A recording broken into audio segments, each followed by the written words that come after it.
Starting with the levels of biological organization, hundreds of chemical reactions are involved in maintaining life of even the simplest organism. In view of this, it is something of surprise to find that of 92 naturally occurring elements, only 16 are commonly used in forming the chemical compounds from which living organisms are made. These 16 elements and a few others which occur in particular organism are called bioelements. In the human body, only 6 bioelements account for 99% of the total mass. The six commonest bioelements account for 99% of body mass are oxygen 65%, carbon 18%, hydrogen 10%, nitrogen 3%, calcium 2%, and phosphorus 1%.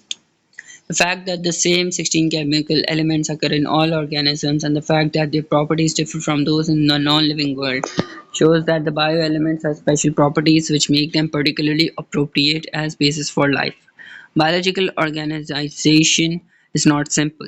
It has a high degree of complexity because of which the living organisms are able to carry out a number of processes, some very complicated, which distinguish them from the non-living things.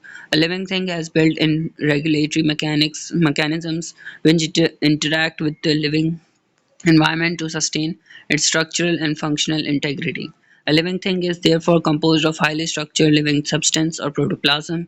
In order to understand the various phenomena of life, biologists for the convenience study the biological organization at different levels, starting from the very basic level of subatomic and atomic particles to the organism itself and beyond, which the study of community, population, and entire world are included.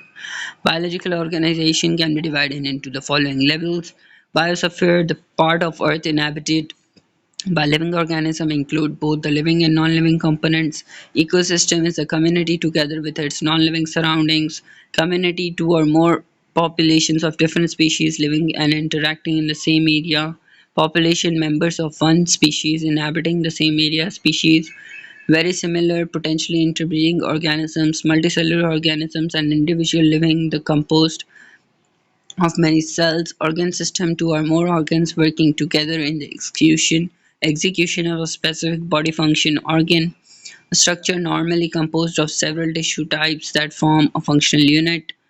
Tissue, a group of similar cells that perform a specific function. Cell is the unit of life. Organelle is a structure within a cell that performs a specific function. Micro or macromolecules are combination of atoms. Atom is the smallest particle of an element that retains the properties of that element, and subatomic particles are that which make up an atom.